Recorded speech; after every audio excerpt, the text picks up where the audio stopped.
하나님 말씀 읽겠습니다. 구약성경 창세기 12장 1절부터 4절입니다. 창세기 12장 1절부터 4절입니다.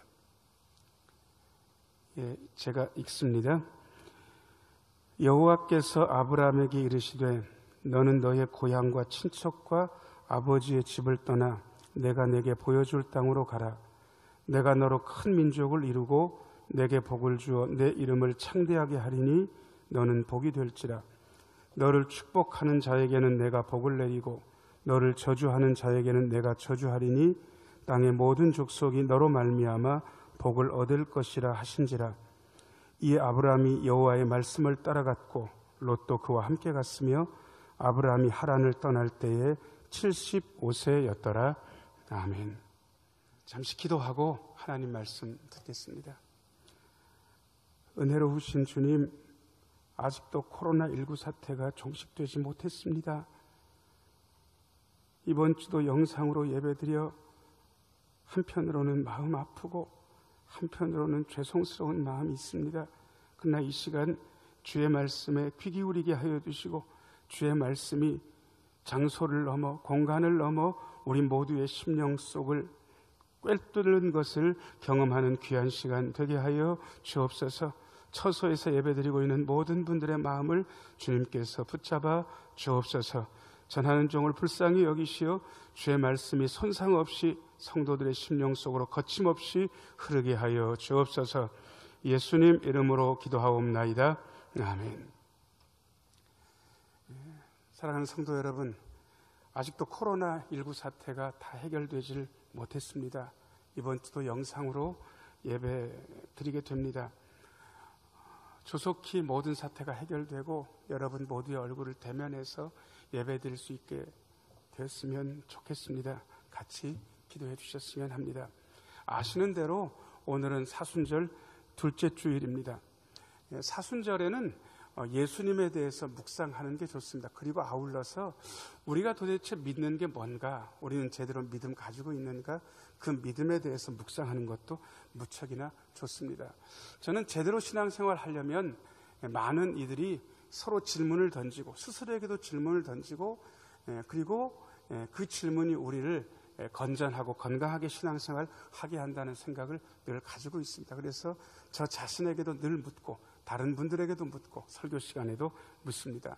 제가 여러분들에게 늘 드렸던 좋은 질문 중에 하나는 믿음이 뭔가. 그런데 그 앞글자에다가 도대체라는 말을 붙이면 조금 더 과감하게 질문할 수 있습니다. 도대체 믿음이 뭘까? 이런 시대에서 예배를 영상으로 드려야 되는 이런 시대에서 도대체 믿음이란 무엇인가? 여러분 모두 질문하셨으면 좋겠습니다. 믿음에 대해서 구구하게 제가 설명드리는 것보다 우리가 창세기를 읽어보면 믿음의 조상이 중요하게 3분 정도 나옵니다. 물론 더 얘기할 수도 있겠지만 말입니다. 아시는 대로 아브라함도 있고 이삭도 있고 야곱도 있습니다.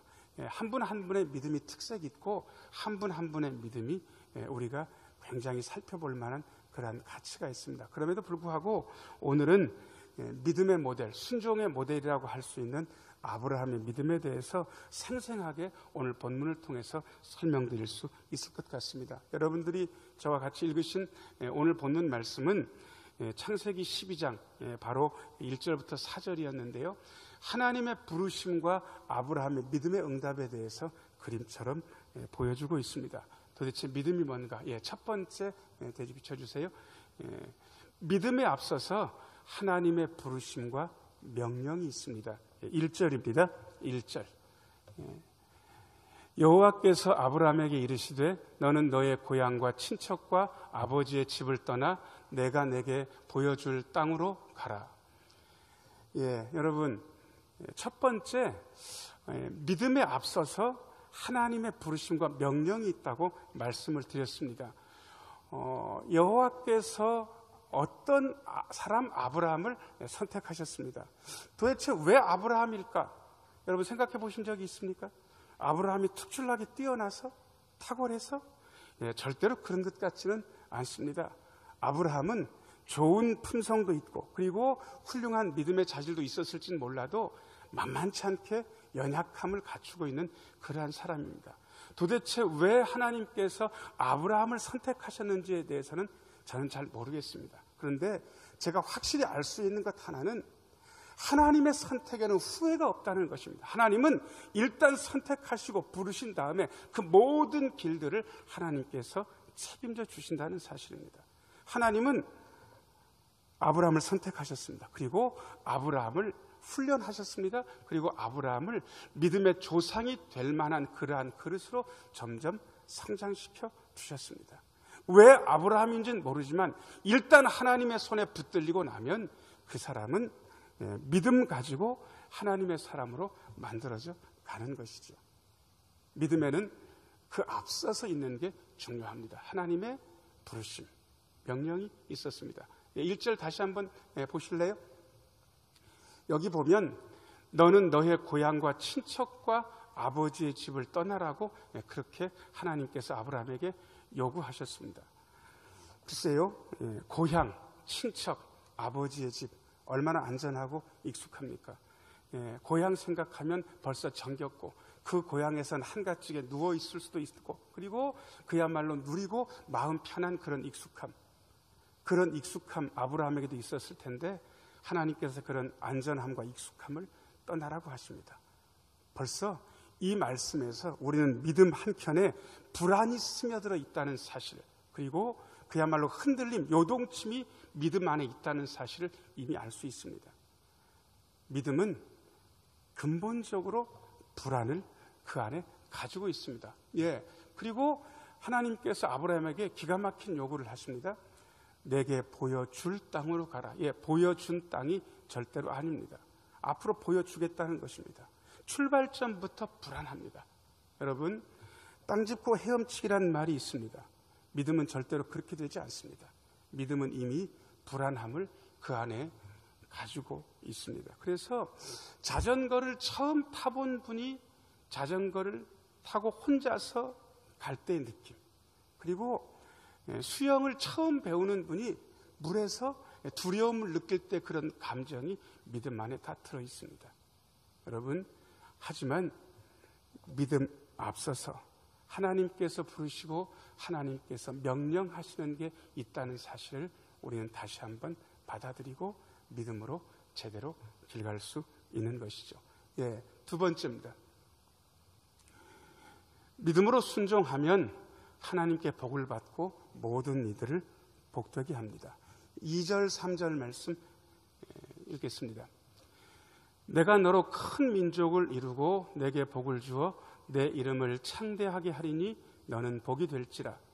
너를 축복하는 자에게는 내가 복을 내리고 너를 저주하는 자에게는 내가 저주하리니 땅의 모든 족속이 너로 말미암아 복을 얻을 것이라 하신지라. 2절 좀 비춰줘 보세요. 내가 너로 큰 민족을 이루게 하겠다고 말씀하고 계십니다.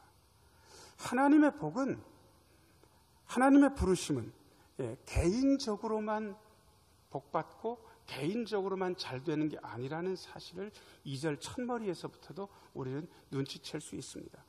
하나님께서는 아브라함을 부르시면서 아브라함에게 순종을 요구하시고 아브라함 혼자만 생각하시는 것이 아니라 아브라함으로부터 앞으로 일어나게 될 큰 민족을 벌써 상대하고 계십니다. 그래서 어떤 분들은 창세기에 하나님의 국민 만들기가 이미 아브라함을 통해서 시작되었다고 그렇게 말씀하시는 분들이 있는데 저는 100% 동의합니다.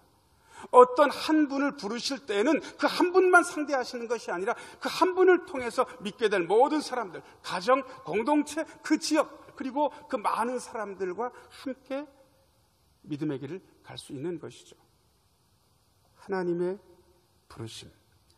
그런데 이 부르심이 복과 관계되어 있습니다. 내게 복을 주어 내 이름을 창대하게 하겠다. 하나님의 복은 이 땅에서의 복된 삶을 절대로 배제하지 않습니다. 저는 기복을 이야기하는 사람은 절대로 아닙니다. 그러나 하나님의 말씀에 순종하여 복받는 거는 사실을 하나님의 말씀에서 걷어낸다고 하면 성경의 많은 부분들을 제대로 해석할 수 없습니다. 하나님 믿어서 복받는 게 뭐가 잘못됐습니까? 하나님 믿어서 당연히 복받습니다.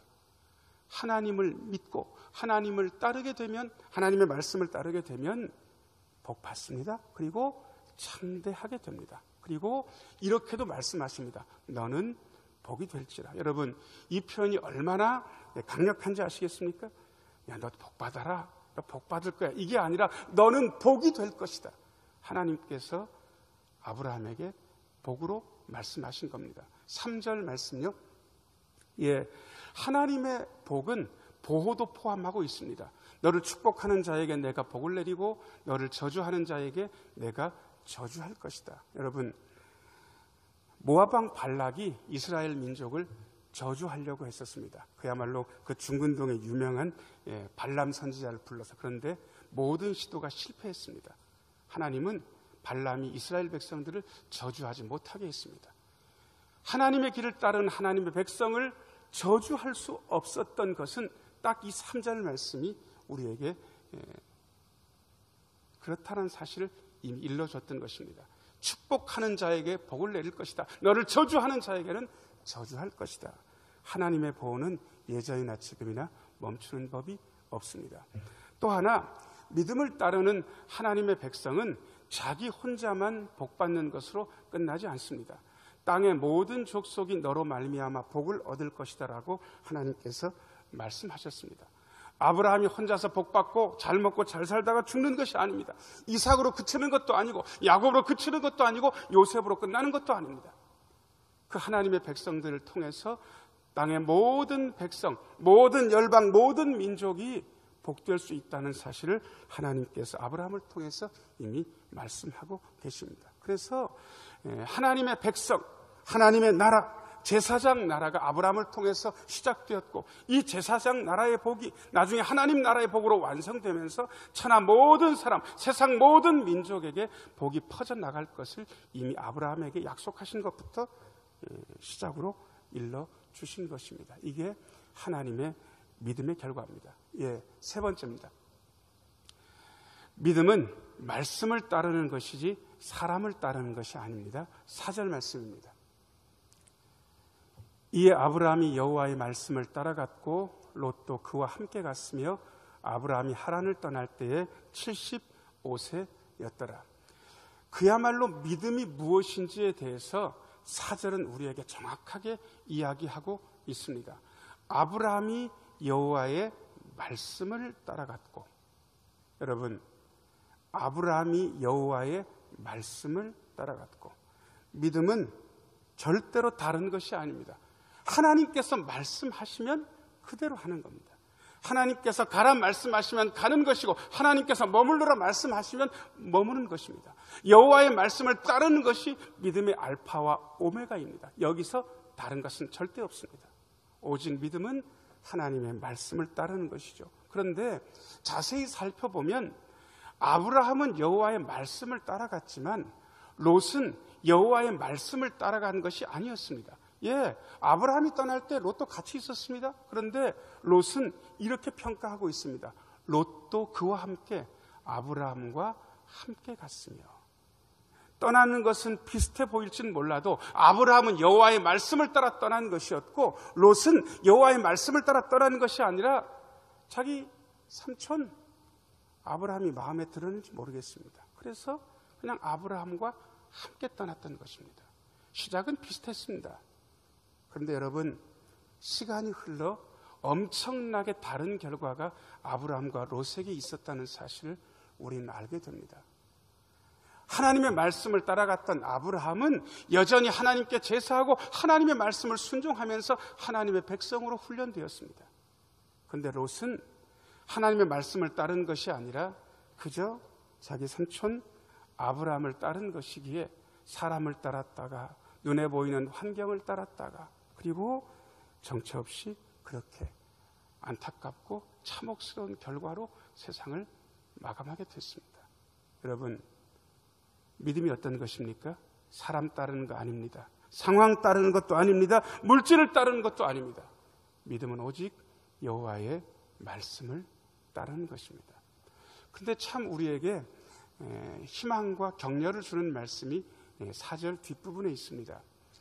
아브라함이 하란을 떠날 때 75세였다고 오늘 본문 말씀이 우리에게 알려주고 있습니다. 여러분 75세는 어떻게 생각되십니까? 뭔가를 새롭게 하고 뭔가를 시작할 수 있는 나이라는 생각이 드십니까? 아마 75세쯤 되는 분 있다면 전혀 아니라는 사실을 스스로 느끼고 계신지도 모르겠습니다. 그런데 제가 단언할 수 있습니다. 믿음으로 시작할 수 있는 나이라면 75세가 아니라 85세, 95세도 되지 않습니다. 아브라함은 75세 때 믿음으로 시작했습니다. 그리고 그 이후에도 많은 세월을 믿음의 길을 하나님과 동행했습니다. 모세도 그랬고 다른 믿음의 사람들도 늦지 않게 믿음의 길을 아브라함처럼 시작했습니다. 사랑하는 여러분, 믿음에 앞서서 하나님의 부르심과 명령이 있었습니다. 믿음은 혼자만 복받는 것이 아니라 복의 통로가 돼서 다른 이들을 복되게 하는 그 길에 들어서는 것입니다. 믿음은 사람 따르는 것이 아니라 100% 하나님을 따르는 것입니다. 지금도 다시 한번 이 믿음의 길을 살펴보면서 우리의 믿음의 조상, 우리의 믿음의 모델인 아브라함의 믿음의 길을 따라서 힘있게 이 믿음의 길에 전진하시는 우리 모두가 되기를 예수님의 이름으로 축복합니다. 기도하겠습니다. 은혜로우신 주님, 믿음의 길을 갔던 아브라함처럼 우리도 믿음의 길을 걷게 하여 주옵소서. 우리 믿음에 앞서서 하나님의 부르심과 명령이 있었다는 사실을 다시 한번 생각하고 하나님과 부르심, 하나님의 부르심, 하나님의 명령에 아멘으로 순종하는 우리 모두가 되게 하여 주옵소서. 불안하고 어려운 일들이 있지만 믿음으로 걷는 이 길 위에 하나님께서 복을 주시고 하나님께서 창대하게 하시는 것을 다시 한번 경험하게 하여 주시고 이 믿음의 길을 걸으며 나만 복된 것이 아니라 주변에 있는 모든 이들도 복된 길로 이끌게 하여 주옵소서.